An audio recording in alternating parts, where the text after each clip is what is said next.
Welcome to Jodhpur খামবাগানি। রাজস্থান সিরিজের নতুন ভিডিও নিয়ে চলে এসেছি আজ।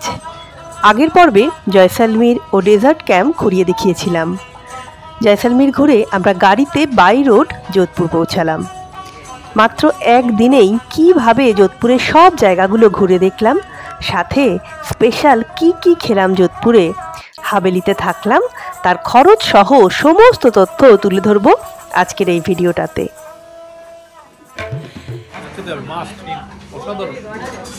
যোধপুরে আমরা থাকার জন্য একটা 550 বছরের পুরনো হাভেলিকে সিলেক্ট করেছি এবং সেখানেই এখন দাঁড়িয়ে আছি। অসাধারণ, আর একদম মেহরানগড় ফোর্টের নিচেই, মানে রুফটপ থেকে অসাধারণ মেহরানগড় ফোর্ট এবং পুরো সিটির ভিউ পাওয়া যায়। আমাদের হাভেলির বারান্দা থেকেই ওই দেখা যাচ্ছে মেহরানগড় ফোর্ট। চলুন আগে সাইট সিনটা করে আসি, তারপর পুরো হাভেলিটা আপনাদের ঘুরিয়ে দেখাবো। যোধপুর ঘুরে দেখবো আমরা এই অটো করে।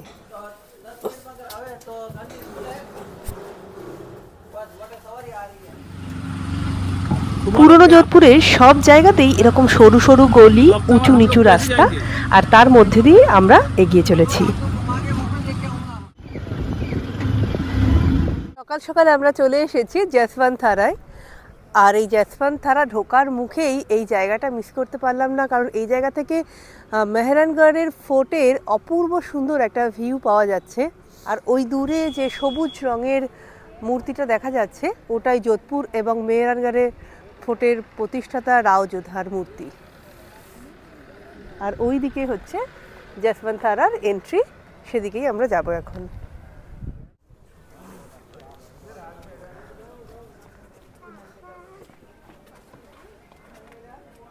টিকিট মূল্য 50 টাকা। সকাল 9টা থেকে বিকেল 5টা অবধি এটি খোলা থাকে। 1899 সালে রাজা সর্দার সিং তার পিতা দ্বিতীয় যশবন্ত সিংয়ের স্মৃতির উদ্দেশ্যে এই স্মৃতিসৌধটি বানান। চলে এসেছি আমরা তাজমহল দেখতে, তবে এই তাজমহল কিন্তু আগ্রায় নয়, মারোয়ারের তাজমহল। চলে এসেছি আমরা যশবন্ত থারায়।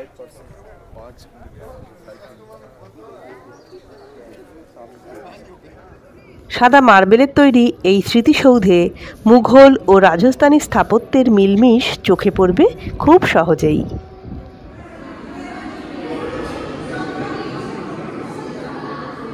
শ্মশান ভূমিকে কত সুন্দর রূপ দেওয়া যায় সেটা বোধহয় রাজস্থানে না এলে বোঝা সম্ভব নয়। সেই মারওয়ার রাজবংশের শ্মশানভূমি, চারপাশে সুন্দর বাগান, ছোট্ট জলাশয়, পাহাড়, মেহরানগড় ফোর্টের অদ্ভুত দৃশ্য, সব মিলিয়ে যশবন্ত থারা শুধু যোধপুর নয়, রাজস্থানেরও অন্যতম পর্যটন স্থল। চীনের প্রাচীরের কথা জানি, তবে মেহরানগড় ফোর্টের প্রাচীর কিছু কম নয়। চলে এসেছি নিউ যোধপুর সিটিতে। যোধপুরের 37তম রাজা উমেদ সিং এই উমেদ ভবন প্যালেস নির্মাণ করিয়েছিলেন, যেটি পৃথিবীর অন্যতম বৃহত্তম প্যালেস। আমরা চলে এসেছি এখন উমেদ প্যালেসে, যেখানে বর্তমানে রাঠোর পরিবারের, মারওয়ারের পরিবারের রয়্যাল ফ্যামিলি এখনও বসবাস করে। এটা হচ্ছে মিউজিয়ামে যাওয়ার প্রবেশ পথ।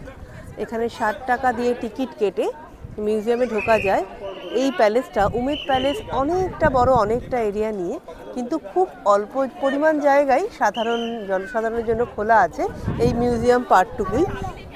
এছাড়া এতে রয়েছে তাজ হোটেল। উমেদ ভবনে 327টা ঘর আছে, এছাড়া বলরুম ও আরও কত কিছু।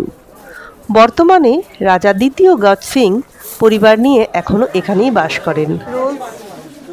এখানে ডিসপ্লে করা আছে রোলস রয়েস সহ বেশ কিছু দামি ও ভিনটেজ গাড়ি। রয়েছে একটা রয়্যাল শপ। 700 का 4 और ये वाला 750 का। ट्राई करें। 700 এ 4, একটু বড়। এটা বেশি সুন্দর না? হ্যাঁ, এটা ভালো লাগছে।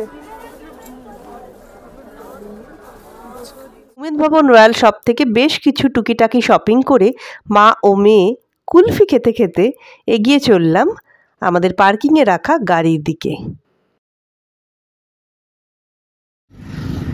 ওই দূরে মেহরানগড় ফোর্ট অল্প দেখা যাচ্ছে, আর গাড়ির পার্কিং এখানেই করতে হবে। আমরা যাচ্ছি ফোর্টের এন্ট্রান্স গেটে। মেহরানগড় ফোর্ট ভারতের বৃহত্তম ফোর্ট। চলে এসেছি আমরা মেহরানগড় ফোর্টের একদম সামনে। পিছনে ফোর্ট দেখা যাচ্ছে। আমরা এন্ট্রি গেটের দিকে যাচ্ছি, ওখান থেকে টিকিট কাটবো। অনলাইনেও কাটা যায়, আমরা বাকি ফোর্টগুলো অনলাইনেই কেটেছিলাম, কিন্তু এটা বিকেলে আসবো না সকালে আসবো সেটা ডিসিশনের জন্য এটা আমরা অফলাইনে কাটবো। মেহরানগড় অর্থাৎ মেহের মানে সূর্য, গড় মানে ফোর্ট। সূর্যের মতো শক্তিশালী প্রভাবশালী যে ফোর্ট, সূর্য দেবতার নামে যে ফোর্ট। সমতল থেকে প্রায় 410 ফুট উচ্চতায় অবস্থিত 1200 একরেরও বেশি জায়গা জুড়ে বিস্তৃত এই মেহরানগড় ফোর্ট। ফোর্টে ঢোকার প্রথম গেট পেরোলেই বাঁদিকে টিকিট কাউন্টার। টিকিট মূল্য 100 টাকা আর স্টুডেন্টদের জন্য 50 টাকা। আর এই ফোর্টেই একমাত্র লিফটও আছে, যার মূল্য 50 টাকা, কিন্তু লিফট ছাড়বে একদম ফোর্টের ছাদে, মাঝখানে কোথাও থামবে না। ডান দিকে গাইড নিলে আছে তার কাউন্টারও। গাইডের টাকাও এখানে ফিক্সড। 3 থেকে 4 জন হলে গাইড 500 টাকা, আর যত জনসংখ্যা বাড়বে গাইডের দামও বাড়বে। ফোর্টের মোট 7টা গেট, তার মধ্যে এটা হলো সতীপোল গেট। রাজবংশের মেয়ে বউরা যখন সতী হতে গেছেন এই গেটে হাতের ছাপ দিয়ে গেছেন, সেই চিহ্ন আজও রয়েছে। মারওয়ারের রাঠোর রাজ রাওযোধা 1459 সালে এই ফোর্টের ভিত্তিপ্রস্তর নির্মাণ শুরু করেন, আর পরবর্তীতে এই বংশের হাত ধরে ফোর্ট ক্রমশ বড় হতে থাকে। বাংলা গান হচ্ছে।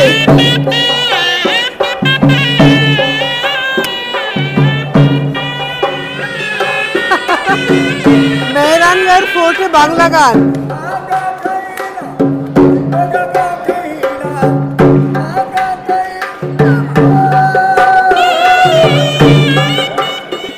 পিছনে এই যে এগুলো দেখা যাচ্ছে, এগুলোতেই হচ্ছে রানীদের অন্দরমহল থেকে রানীরা এই জায়গাটাই দেখতো। আর এই যে মাঝখানে যে জায়গাটা এখন দাঁড়িয়ে আছি, এইখানেই হোলি, দিওয়ালি, বিভিন্ন ফেস্টিভ্যাল হতো।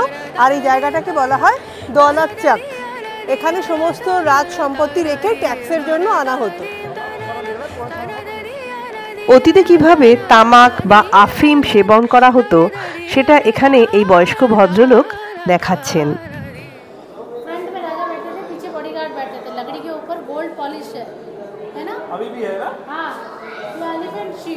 এই যে হ্যাঁ,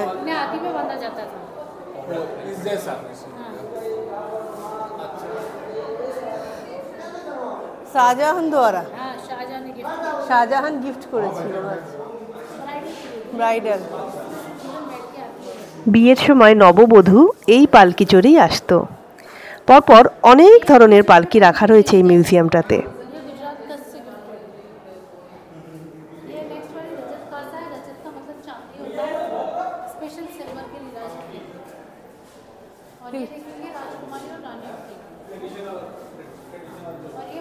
দেওয়ানিয়াম, যেখানে রাজা সাধারণ মানুষের সাথে সভা করতেন। বর্তমানে রয়েছে অপূর্ব সব মিনিয়েচার পেন্টিং। এটি ছিল রাজা মান সিং এর ঘর। ফোর্টের অন্যতম সুন্দর এটি মহারাজা তাকাত সিং এর ঘর ছিল, যা ফ্রেস্কো পেন্টিং, বেলজিয়াম গ্লাস ও নামি দামি মণিমুক্ত দিয়ে সাজানো।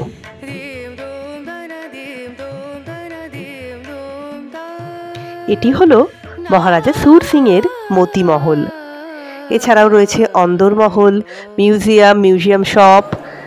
দেখে আমরা ক্রমশ এগিয়ে চললাম আরো সুন্দরের অপেক্ষায়।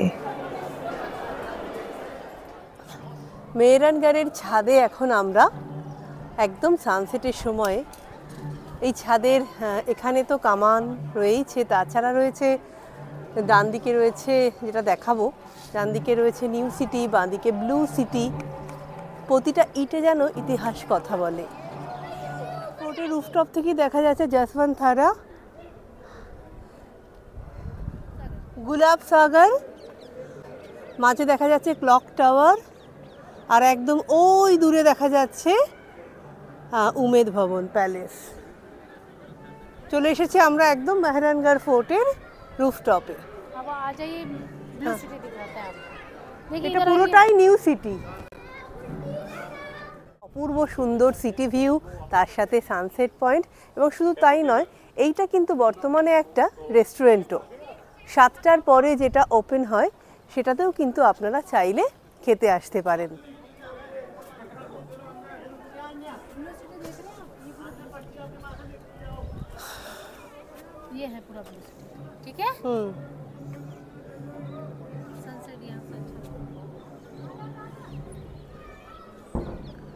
অসাধারণ মেহরানগড় ফোর্টের একদম ওপরে এসে গেছি আমরা, আর সেখান থেকেই দেখা যাচ্ছে ব্লু সিটি, যোধপুরের পুরনো যোধপুরের ব্লু সিটির অপূর্ব সুন্দর একটা ভিউ।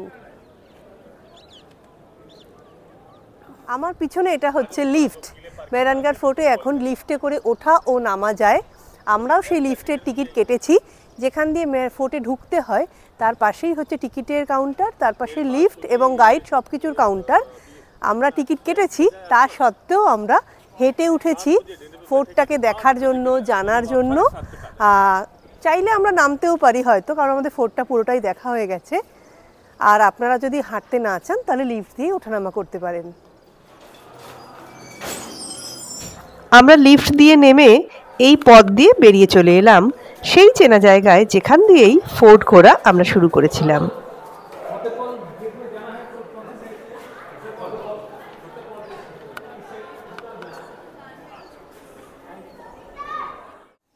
যোধপুরের প্রতিষ্ঠাতা রাও যোধা এই মেহরানগড় ফোর্ট প্রতিষ্ঠা করার আগে এই রাঠোর বংশের এই মারওয়ারদের কিন্তু যে প্যালেস ছিল সেটা ছিল হচ্ছে ম্যান্ডার গার্ডেন।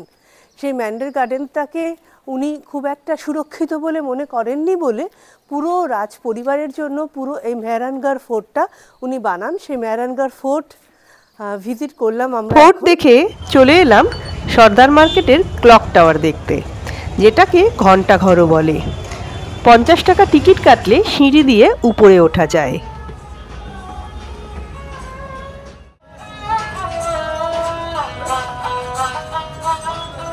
আর ওপর থেকে নিচ ও আশপাশের আলো ঝলমলে প্যানোরামিক ভিউটা ভীষণ সুন্দর। এই হলো যোধপুর খ্যাত সর্দার মার্কেট, যেটা তৈরি করেছিলেন রাজা সর্দার সিং তার রাজত্বকালে 1910 সালে। আর এই মার্কেটের ঠিক মাঝখানে তৈরি করা হয়েছিল 100 ফুট উঁচু ক্লক টাওয়ারটি। আর এই সর্দার মার্কেট গেটের একদম পাশেই মিশ্রিলালের হোটেল। এখানের মাখানিয়া লস্যি ও রাবড়ি না খেলে যোধপুরে খেলেন কি?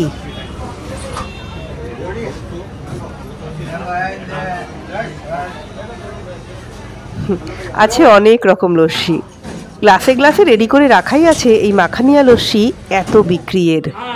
কেমন লস্যিটা? এখানে তো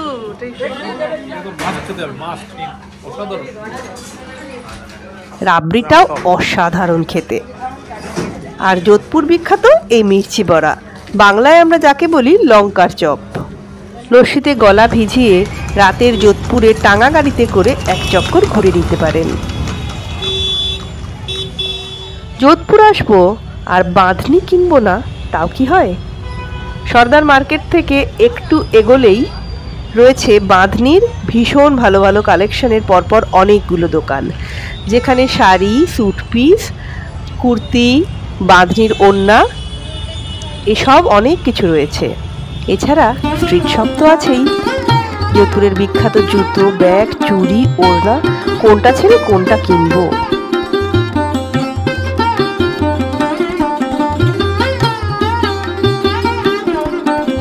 বিকেল থেকে যে অটোটা রিজার্ভ করেছিলাম সেটা 500 টাকা নিল।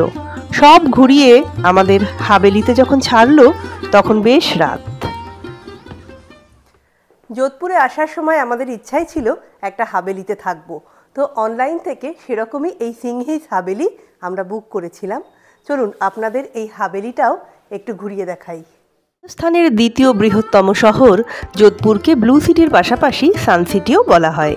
আর পুরনো যোধপুরে মেহরানগড় ফোর্টের একদম কাছে এই সিংহিস হাভেলি। পুরনো যোধপুরে প্রাচীন উঁচু নিচু গলির মধ্যে এই প্রাচীন হাভেলিটি, যা বর্তমানে অনলাইনে বুক করে থাকা যায়।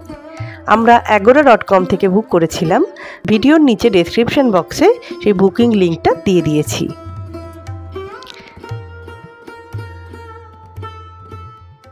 আমাদের যে হাভেলির যে রুমটা, সেই রুমটা প্রথমেই ঢুকে মনে হবে একটা সেই ওয়াও, মানে এত বড়, এতটা বড় সত্যি ভাবিনি যে পুরোটাই হচ্ছে আমাদের রুমটা। কত সুন্দরভাবে সেই কত বছরের পুরনো এই দরজাগুলো, মানে পুরো একদম ফোর্টে তো থাকা যাবে না, কিন্তু ফোর্টের সমসাময়িক বা ফোর্টের মতো খানিকটা হলে ফিল হলেও আসবে। এই যে এগুলো, যেগুলো আমরা সাধারণত মিউজিয়ামে দেখে থাকি, এই একটা ঝারকা যেখান দিয়ে বাইরে দেখা যাচ্ছে, তারপরে ঝুলাটা তো অসাধারণ, এই দোলনাটা পুরো হাতির একদম কাজ রয়েছে, মার্বেলের একটা, সব কিছু মিলিয়ে বেশ একটা সত্যিই খুব সুন্দর। ওখানে একটা জানলা, টিভি, সব দিয়ে সত্যি একটা রয়্যাল লুক রয়েছে এটার মধ্যে। আর দুটো বেড রয়েছে, তাছাড়া ওটাতেও চাইলেই বসার জায়গা যেটা করা রয়েছে, বসার জায়গাটাতেও কিন্তু অনায়াসে শোয়া যায়, এবং বসার জায়গাটা দেখে বোঝা যাচ্ছে এটা যে অনেক বছরের পুরনো, সেটা একটা দেখেই বোঝা যাচ্ছে। এছাড়াও বসার জায়গা রয়েছে, এগুলো নতুন সেটাও বোঝা যাচ্ছে। আর এই দরজাটা, এখানে একটা ছোট্ট প্যাসেজ আছে, সেই সময়ে মানুষ অনেকটা মাথা নিচু করে ঢুকতে হবে, এবং সেখানে কিছু পুরনো বাসনপত্র রাখা রয়েছে, মাথাটা নিচু করে তখনকার দিনের, বেশ একটা অন্যরকম ভালো লাগে। আমার তো এই ইতিহাস এগুলো খুব ভালো লাগে, আমার ভালো লাগছে।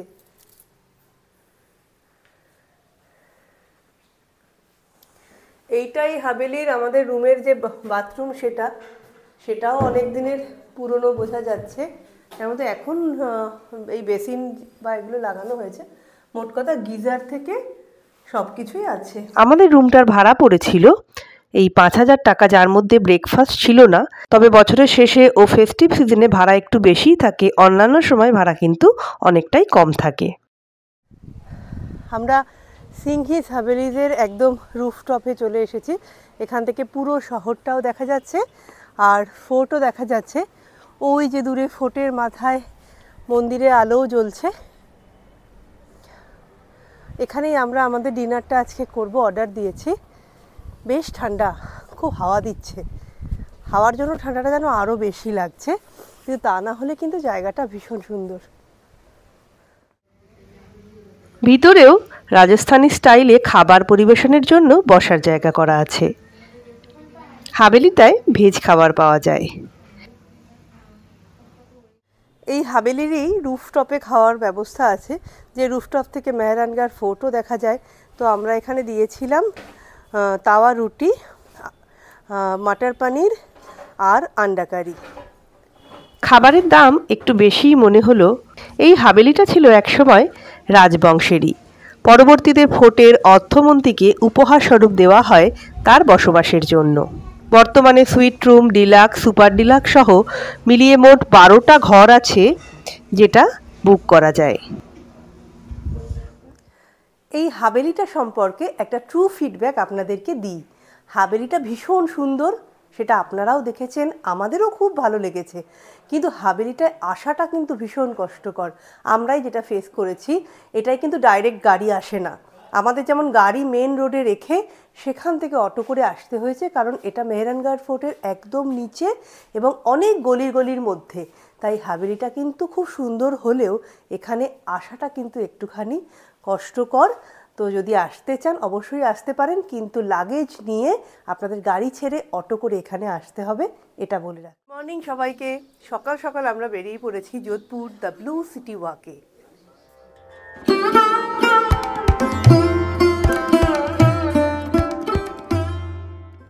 ব্লু সিটি যোধপুরের সেই গলিতে আমরা চলে এসেছি, যার প্রতিটা বাড়ির এপাশে ওপাশে সব হচ্ছে নীল রঙের।